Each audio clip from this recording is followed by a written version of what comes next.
Kenya എന്ന ഇരുണ്ട രാഷ്ട്രത്തിന്റെ ജീവിത കാഴ്ചകളിലൂടെയായിരുന്നു ഇതുവരെ നമ്മുടെ യാത്രകൾ. ദാരിദ്ര്യവും നിരക്ഷരതയും ദുർബല ധാർമ്മികതയുമെല്ലാം ഈ നാട്ടിലെ മാനവ ജീവിതത്തെ ഇരുളിലാഴ്ത്തുന്നുണ്ടെങ്കിലും പ്രതീക്ഷയുടെ വെളിച്ചം വീണ ആത്മീയതയുടെ ആകാശങ്ങളിലേക്ക് ഇവർ കൈകൾ ഉയർത്തുന്നുണ്ട്. എല്ലാ ഇല്ലായ്മകളെയും പൂരിപ്പിക്കുന്ന ദൈവകൃപയുടെ വിശുദ്ധ അൾത്താരയിൽ ഇവർ അർപ്പിക്കുന്ന ദിവ്യബലികളിൽ നാം അറിഞ്ഞിട്ടില്ലാത്ത ഒരുപാട് വ്യത്യസ്തതകളുണ്ട്, ആനന്ദ അനുഭവമുണ്ട്. അതറിയാനാണ് ഇന്നത്തെ നമ്മുടെ യാത്ര.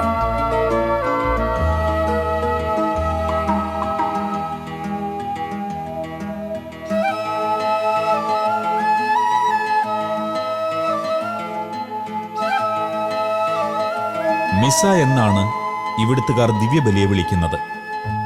ഇന്ന് നാം കാണുന്നത് കിക്കാമ്പ ഭാഷയിലുള്ള കുർബാനയാണ്. ഓരോ പ്രദേശത്തിനും ഭാഷയ്ക്കും സംസ്കാരത്തിനുമൊത്താണ് ഇവിടെ ബലിയർപ്പണങ്ങൾ നടക്കുന്നത്. ഇവിടെ കുർബാനയ്ക്ക് ജനങ്ങൾ ഒരുപാട് നേരത്തെ വന്ന് പള്ളിയിലിരിക്കും. പണ്ട് കുർബാനയ്ക്ക് ഒരുങ്ങിക്കൊണ്ടിരിക്കുക. പാട്ടിലൂടെ ആയാലും ഡാൻസിലൂടെ ആയാലും പ്രാർത്ഥിച്ചും അമ്മച്ചിമാരൊക്കെ പ്രാർത്ഥിച്ച് കുമ്പസാരിച്ച് കുർബാനയ്ക്ക് ഒരുങ്ങും. അതിവിടുത്തെ ഒരു പ്രത്യേകതയാണ്.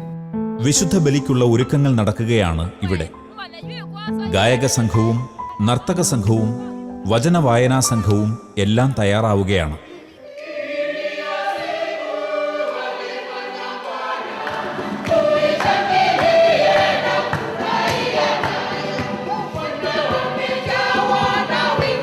സാബത്ത് ദിവസത്തിന്റെ വിശുദ്ധ മുഹൂർത്തത്തിൽ അർപ്പിക്കപ്പെടുന്ന ദിവ്യബലിക്കായി മനസ്സും ശരീരവും ഒരുക്കുകയാണ് ഇവർ.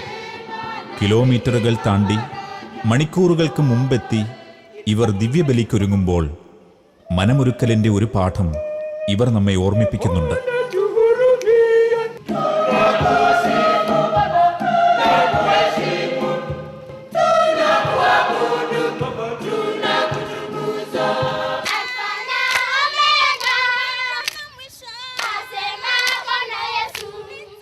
വിസ്മയത്തിന്റെയും നന്ദിയുടെയും കൂദാശയായ കുർബാനയാണ് ക്രൈസ്തവ ജീവിതത്തിന്റെ കേന്ദ്രബിന്ദു. ഇവിടുത്തെ മനുഷ്യർ അതുകൊണ്ട് തന്നെ ഞായറാഴ്ച ദിവസം വിശുദ്ധ ബലിക്കും ദൈവിക കാര്യങ്ങൾക്കുമായി ഉപയോഗിക്കുന്നു. കെനിയയുടെ ആധ്യാത്മികതയിൽ വിശുദ്ധ ബലിക്ക് ഏറെ പ്രാധാന്യമുണ്ട്.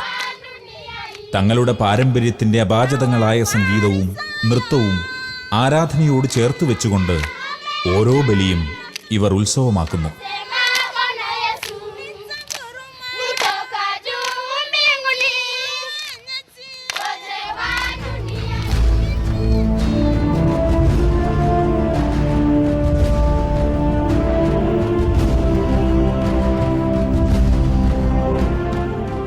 ഇരുപത് 25 30 കിലോമീറ്ററൊക്കെ താണ്ടിയിട്ട് വയസ്സായ 70 75 80 വയസ്സുള്ള അപ്പാപ്പന്മാർ അമ്മാവന്മാരൊക്കെയാണ് കുർബാനയ്ക്ക് വരുന്നത്. നമ്മുടെ നാട്ടിലോ ഇപ്പോൾ തന്നെ 1 കിലോമീറ്റർ പള്ളിക്കുള്ളൂ, ഓട്ടോറിക്ഷയിൽ കാറിൽ അങ്ങനെ പോകുന്നത്. ഇവർ കഠിനാധ്വാനമാണ്, നടന്ന് അങ്ങോട്ട്. അതൊന്നും അവർക്ക് യാതൊരു പ്രശ്നമില്ല. പോരും വെയിലത്ത് പോലെ അവർ നടന്ന് കാര്യങ്ങൾ ചെയ്യുന്നു. ഇത് വളരെ നല്ലൊരു കാര്യമായിട്ട് എനിക്ക് തോന്നിയിട്ടുണ്ട്. ഇവർക്ക് കൂടുതൽ ശക്തി നൽകുന്നു. എന്തിനേയും പോസിറ്റീവായിട്ട് കാണുന്ന ആളുകളാണ്. നോ പ്രോബ്ലം, എന്ത് കാര്യം വന്നാലും ഒരു പ്രശ്നമില്ല, ഒക്കെ ശരിയാവച്ചോ. ദൈവമുണ്ട്, ദൈവം കാണുന്നുണ്ട്. ആകാശ പരിസരങ്ങളിൽ വിശുദ്ധ നാമത്തിന്റെ അനുരണനങ്ങൾ ഉയർത്തുന്നവയാണ് ദേവാലയ മണിനാദങ്ങൾ.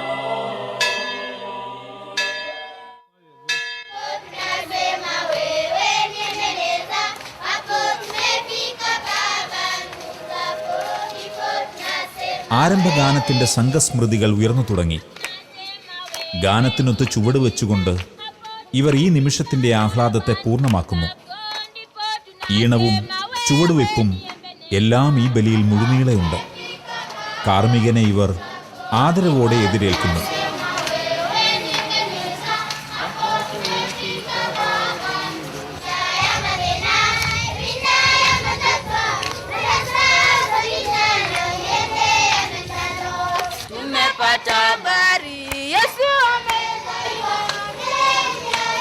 ഈ മനുഷ്യരുടെ ഭയഭക്തി ബഹുമാനങ്ങളുടെ വിശുദ്ധ ആരവങ്ങൾക്ക് മധ്യേയാണ് അൾത്താരവേദിയിലേക്ക് കാർമികൻ ചുവടുവെച്ചെത്തുന്നത്. ദുർഘടപാതയിലൂടെ കാതങ്ങൾ കാൽനടയായി പിന്നിട്ടാണ് വൃദ്ധരടക്കമുള്ള ഇവിടുത്തെ ഭൂരിപക്ഷം ജനങ്ങൾ വിശുദ്ധ ബലിക്ക് എത്തിച്ചേരുന്നത്.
ലത്തീൻ രീതിയിലുള്ള ദിവ്യബലിയാണ് ഇവിടെ അർപ്പിക്കപ്പെടുന്നത്.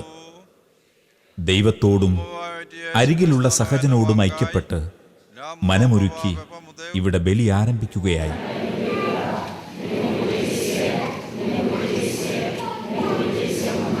അനുരഞ്ജനം ഒരെളിമപ്പെടലാണ് എന്ന തിരിച്ചറിവുള്ളവരായി തന്നെയാണ് ഇവർ സ്വയം ചെറുതായവന്റെ കാൽവരി ബലിയുടെ പുനരവതരണത്തിനായി എത്തിയിരിക്കുന്നത്. പാട്ടും നൃത്തവുമെല്ലാം ഈ അനുരഞ്ജന ശുശ്രൂഷയിലുമുണ്ട്.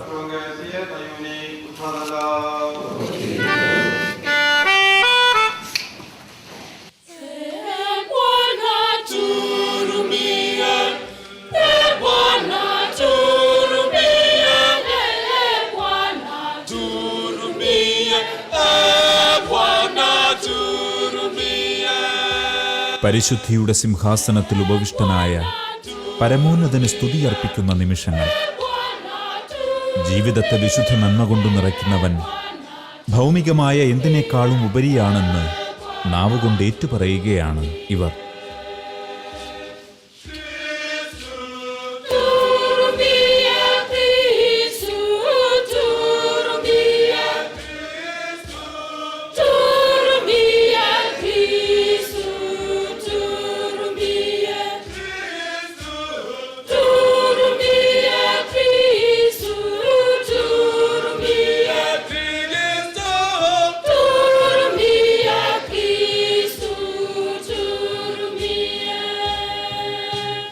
ഇവിടെയൊക്കെ ആണെങ്കിൽ കെനിയയുടെ ഒരു പ്രത്യേകതയായിട്ട് മൊത്തം, അത് ഇവിടുത്തെ മാത്രമല്ല കെനിയയുടെ മൊത്തമായിട്ട് നോക്കുകയാണെങ്കിൽ നമുക്ക് കാണാനായിട്ട് സാധിക്കുന്നത്, കുർബാനയൊക്കെ കാണുമ്പോൾ എല്ലാവരും പങ്കെടുക്കുന്ന, കൈയടിച്ച് സന്തോഷമായി പാട്ടുപാടി അച്ഛൻ പറയുന്നത് 2 മണിക്കൂർ പ്രസംഗം പറഞ്ഞാലും ഒരു മനുഷ്യൻ പോലും പള്ളിയിൽ നിന്ന് ഇറങ്ങിപ്പോവുകയോ ഉറക്കം തൂങ്ങി വീഴുകയോ ഇവിടെ ഉണ്ടായിട്ടില്ല. അതുപോലെ ഒന്നിലെ കുറിച്ചിട്ടും ആവലാതികളും ഇല്ലാതെ ദൈവം അറിയാതെ സംഭവിക്കില്ല എന്നുള്ള കാര്യത്തോടുകൂടി ജീവിക്കുന്നവരായിട്ടാണ് എനിക്കിവിടെ തോന്നിയിരിക്കുന്നത്.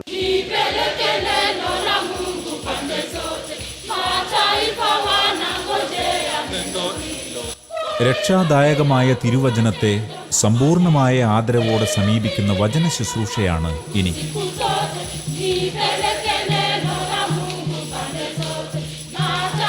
മുൾച്ചെടികളിൽ അഗ്നി പടർത്തുന്ന, മഹാനദിയെപ്പോലും പകുത്തുമാറ്റുന്ന, കൊടുങ്കാറ്റിനു മീതെ ശാന്തത വിതയ്ക്കുന്ന, സുഖപ്പെടുത്തുന്ന ജീവവചനത്തെ ആനവാതിലിൽ നിന്ന് നൃത്തത്തിൻ്റെയും സംഗീതത്തിൻ്റെയും അകമ്പടിയോടെ കൊണ്ടുവന്ന് വൈദികനെ ഏൽപ്പിക്കുന്നു.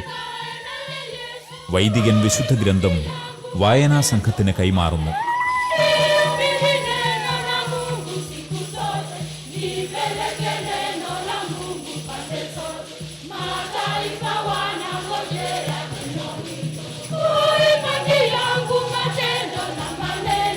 ഇവിടുത്തെ ജനങ്ങൾ വളരെ പാവപ്പെട്ട ജനങ്ങളാണ്.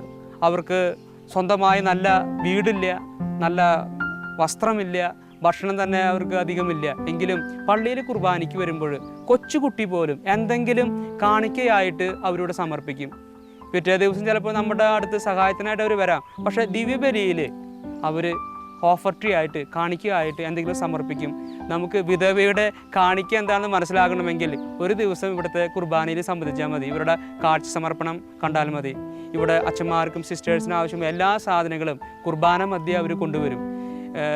ടോയ്ലറ്റ് പേപ്പർ, നിങ്ങൾക്ക് ചിലപ്പോൾ രസം തോന്നിയിരിക്കാം, ടോയ്ലറ്റ് പേപ്പർ, ചൂല്, പഞ്ചസാര, അരി, വിറക്, എല്ലാ സാധനങ്ങളും, മിഷൻ ആവശ്യമായിട്ടുള്ള എല്ലാ സാധനങ്ങളും അച്ഛനെ വളർത്തുക എന്നുള്ളത് അവരുടെ ഒരു ജോലിയാണ്. അച്ഛന് വേണ്ട എല്ലാ കാര്യങ്ങളും ചെയ്തു കൊടുക്കുക. അതുപോലെ തന്നെ നമ്മളും അവർക്ക് വേണ്ടിയിട്ടുള്ള എല്ലാ കാര്യങ്ങളും നമ്മൾ ചെയ്തു കൊടുക്കുന്നു. അവർക്ക് വേണ്ടി നമ്മൾ സംലഭ്യരായിരിക്കുമ്പോൾ അവർ നമ്മയും ഇഷ്ടപ്പെടുന്നു.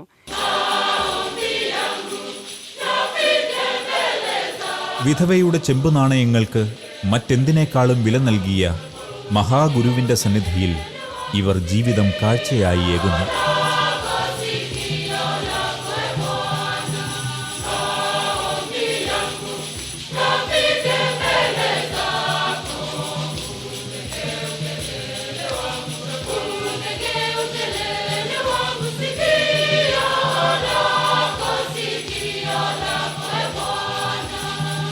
ഉപ്പ് തൊട്ട് കർപ്പൂരം വരെ വികാരിച്ചിന് എന്തെല്ലാം ആവശ്യമുണ്ടോ അത് കൊണ്ടുവന്ന് കൊടുക്കണമെന്നാണ് ഇവിടുത്തെ ബിഷപ്പ്മാർ ജനങ്ങളെ അനുശാസിച്ചിട്ടുള്ളത്.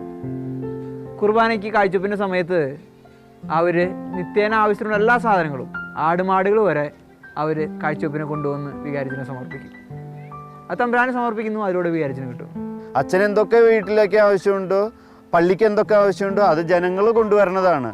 അത് അച്ഛന് കൊടുക്കുന്നതായിട്ടല്ല, ദൈവത്തിന് കൊടുക്കുന്നതായിട്ടാണ് അവർ കാണുന്നത്.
എത്ര പാവപ്പെട്ടവനാണെങ്കിലും തൻ്റെ കൃഷിയിടത്തിൽ നിന്ന് കരിമ്പോ ധാന്യങ്ങളോ ആടുമാടുകളെയോ ഇവർ പ്രാർത്ഥനയുടെ നിറമനസ്സോടെ തമ്പുരാന് മുൻപിൽ അർപ്പിക്കുന്നു.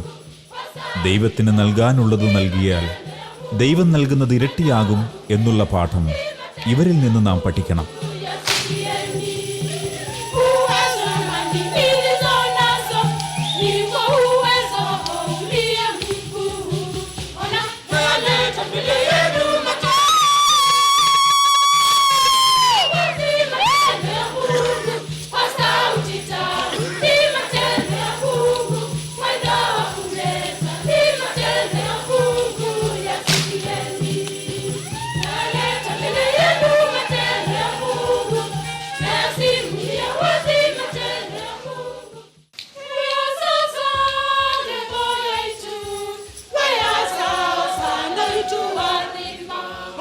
ദിവ്യബലിയിൽ ഓശാനയുടെ ഒലിവിലകൾ മനസ്സുകൊണ്ടുയർത്തി സർവേശ്വനാമം പരിശുദ്ധമെന്ന് ഏറ്റുപാടി സെഹിയോൻ ഊട്ടുശാലയിലെ വിശുദ്ധ നിമിഷങ്ങളുടെ ഓർമ്മയിലേക്ക് പ്രവേശിക്കുകയാണ് ഇവരിപ്പോൾ.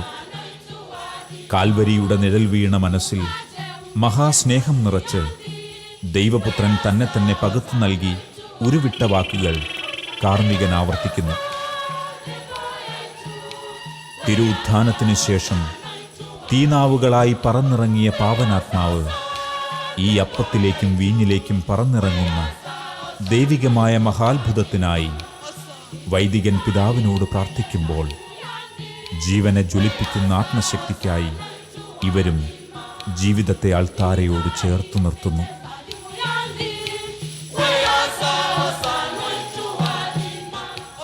നമ്മുടെ നാട്ടിൽ സമാധാനം കൈകൂപ്പിയാണ് നമ്മുടെ സംസ്കാരം അനുസരിച്ച്. ഇവിടെ വളരെ ആഘോഷമായിട്ട് അടുത്ത് നിൽക്കുന്ന ആൾക്ക് അപ്പച്ചനായാലും അമ്മച്ചിയായാലും മക്കളായാലും ചേച്ചിയായാലും ചേട്ടനായാലും എല്ലാവർക്കും ഷെയ്ക്ക് ഹാൻഡ് കൊടുത്ത് വളരെ ആഘോഷപൂർവ്വം സമാധാനം ആശംസിക്കുന്നു. കുർബാന ഒരു ആഘോഷമാക്കി തീർക്കുകയാണ് ഇവിടെ. Uamiai Vitaniklavinda Katania Indini Wamiai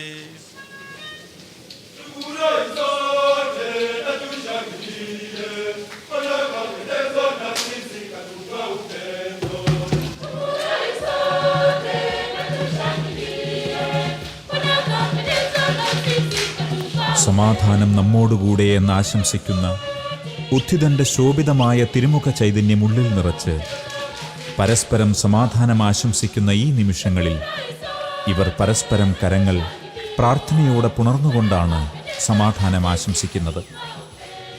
ഐക്യപ്പെടലിൻ്റെയും അനുരഞ്ജനത്തിൻ്റെയും സാഹോദര്യത്തിൻ്റെയും വലിയ അടയാളമാണ് ഈ ശുശ്രൂഷ.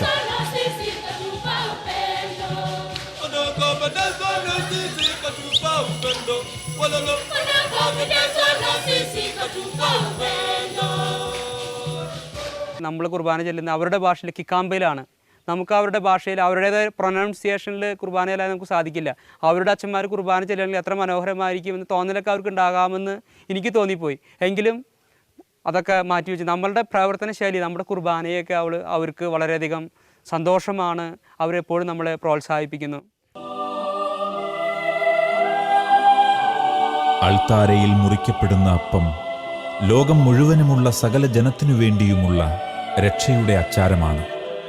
മുറിക്കപ്പെടാനായി മഹാപ്രപഞ്ചത്തിലെ വലിയവൻ സ്വയം സമർപ്പിച്ച അൾത്താര മുൻപിൽ സജീവരായി ഇവർ ഒരുമിച്ചു ചേരുന്നു.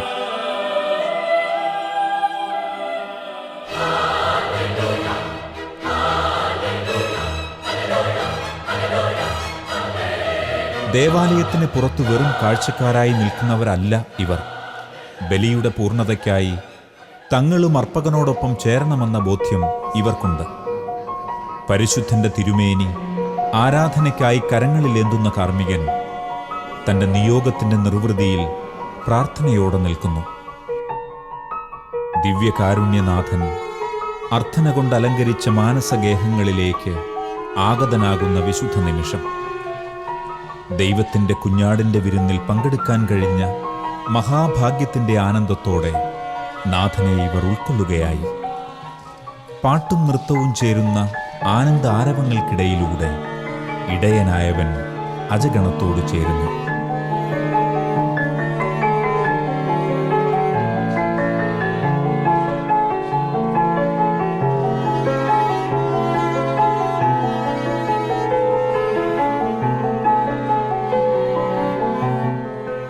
ഇവിടെ കുർബാന ഒരു ആഘോഷമാണ്.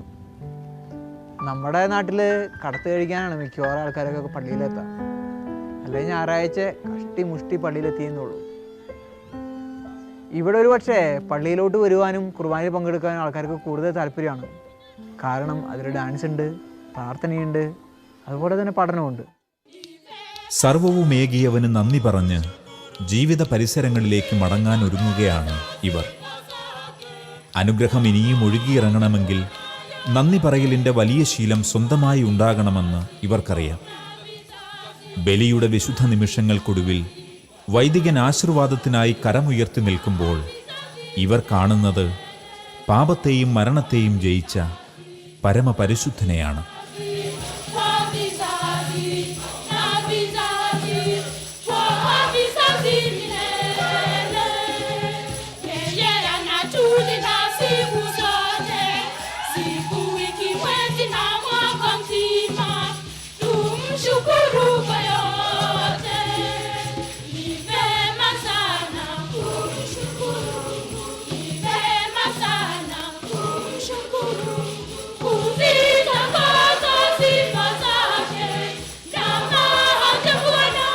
പ്രധാനമായും 3 തരത്തിലുള്ള ബലിയർപ്പണമാണ് കെനിയൻ സമൂഹത്തിനുള്ളത്. ആഘോഷമായ കുർബാന, നന്ദി അർപ്പിക്കാൻ ഒരുക്കുന്ന വീട്ടുകുർബാന, വൈദികന്റെ സാന്നിധ്യമില്ലാതെ നടക്കുന്ന അപ്പം മുറിക്കൽ ശുശ്രൂഷ. നമ്മുടെ നാട്ടിൽ ഒരു പള്ളിക്ക് ഒരച്ഛൻ അല്ലെങ്കിൽ 2 അച്ഛന്മാർ. ഇവിടെ നേരെ മറിച്ചാണ്. 20 പള്ളി, 25 പള്ളിയിൽ 30 പള്ളിക്ക് 2 അച്ഛന്മാർ. അതുകൊണ്ട് ഇപ്പോൾ എല്ലാ പള്ളിയിലും ഞായറാഴ്ച ദിവസങ്ങളിൽ പോയിട്ട് നമുക്ക് കുർബാന ചെല്ലാനായിട്ട് സാധിക്കില്ല. 30 കിലോമീറ്റർ ചുറ്റളവിലായിരിക്കും ഒരു ഇടവക. അതുകൊണ്ട് നമ്മൾ എല്ലാ ഞായറാഴ്ചയും അവിടുത്തെ കാറ്റക്കിസ്റ്റ് ഉദൈതി നടത്തും. അത് ഉദൈതി എന്ന് പറഞ്ഞാൽ കുർബാന തന്നെ ഒരു ചൊല്ലും, കോൺസെക്രേഷൻ വേർഡ്സ് ഉണ്ടാവില്ല, ഡാൻസ്, പാട്ട്, കുർബാനയുടെ എല്ലാ കാര്യങ്ങളും അവിടെ നടക്കും. പിന്നെ കാറ്റഗിസ്റ്റ് ബൈബിൾ വ്യാഖ്യാനിക്കും. അങ്ങനെ മാസ് വിത്തൗട്ട് പ്രീസ്റ്റ്, അതായത് കാറ്റഗിസ്റ്റ് ആണ് കുർബാന ചെല്ലുക. അങ്ങനെ അവർ ദൈവത്തെ ആരാധിച്ചും സ്തുതിച്ചും തിരിച്ചു പോകുന്നു. പക്ഷേ മാസത്തിലൊരിക്കൽ അച്ഛൻ അവിടെ പോയിട്ട് അവർ ഞായറാഴ്ച കുർബാന ചെല്ലും.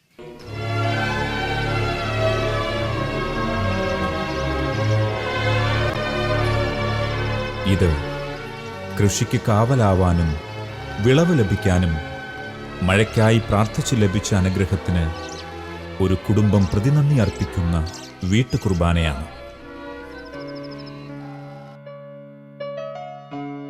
കഴിഞ്ഞ പ്രാവശ്യം അവധിക്ക് നാട്ടിൽ വന്നപ്പോൾ ഞാൻ കണ്ടൊരു പ്രത്യേകത, നമ്മുടെ കേരളത്തിൻ്റെ മത്സരിച്ച് പള്ളി പൊളിക്കുക, പള്ളി പണിയുക, കോടികളുടെ പള്ളികൾ.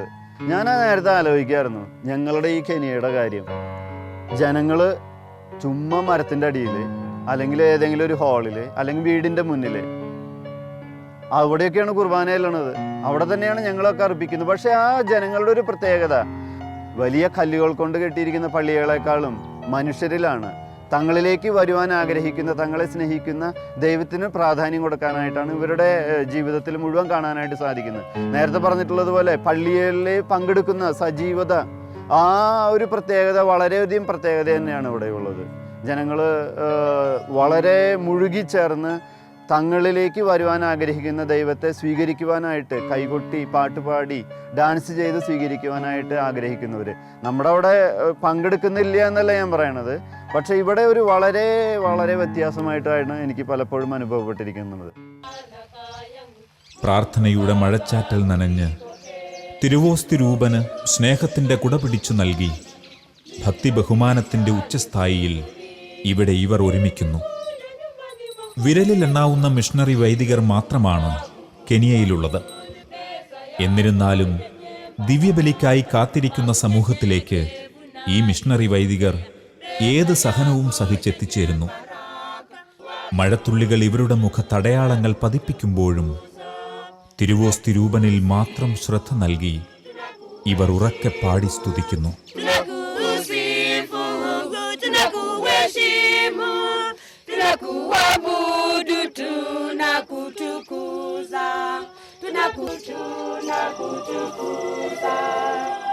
ഇവർക്ക് ജീവിതം തന്നെയാണ് ബലി. അറിയാനും അറിഞ്ഞവനെ സ്നേഹിക്കാനും സ്നേഹിച്ചവനെ സ്വന്തമാക്കാനുമായി ഇവർ ഒന്നുചേരുന്നത് എത്ര ആനന്ദത്തോടെയും ആദരവോടെയുമാണ്. ഇവിടെ വലിയ ദേവാലയങ്ങളില്ല, പകരം വലിയ പങ്കുചേരലിന്റെ സജീവതയുണ്ട്. ബലിയർപ്പണം ഇവർക്കൊരു കടമ കഴിക്കലല്ല, ആത്മീയ പൂർണ്ണതയുടെ അനിവാര്യതയാണ്.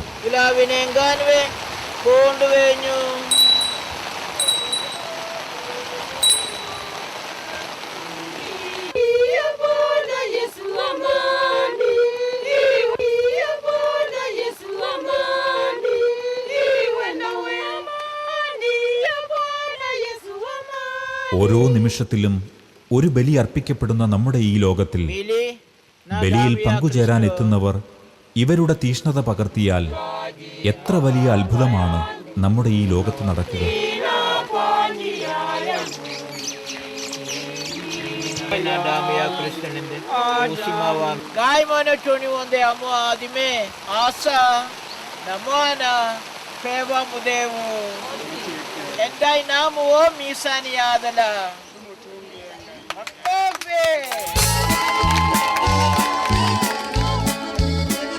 തീഷ്ണമായ ഈ ബലിയർപ്പണങ്ങൾക്ക് ഇവർക്കിനിയും വേണ്ടത് അനേകം മിഷണറി വൈദികരുടെ സമർപ്പണമാണ്.